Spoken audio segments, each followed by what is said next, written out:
Senin atın miras. Әкең аты қуат. Шешең аты салтанат.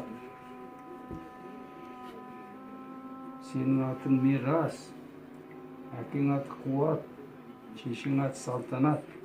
Бір жаратушы ұлы құдірет иесіне деген сенім, иман адам баласының бойында болуы керек.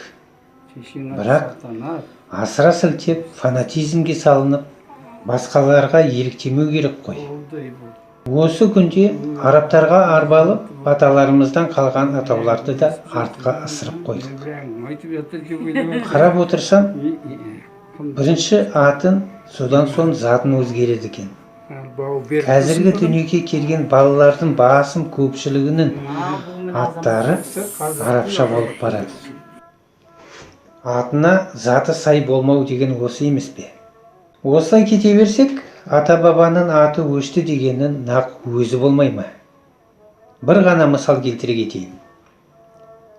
Ең мықты деген қазақ Абайдың азан шақырып қойған шын аты Ибрагим.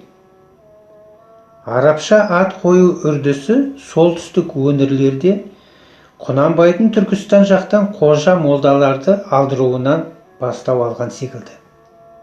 Осылай деп ой қорыту себебім, оған дейінгі Абайдың арғы аталарының аттары Әйтек, Олжай, Айдос, Ырғызбай, Өскенбай, Құнанбай. Қазақта атын өшкір дейтін ауыр қарғыс бар. Балаға есім қойғанда осыны естен шығарып алмайық. Өз құндылықтарымызды өшіріп, өзгенікін көшірмейік ағайын.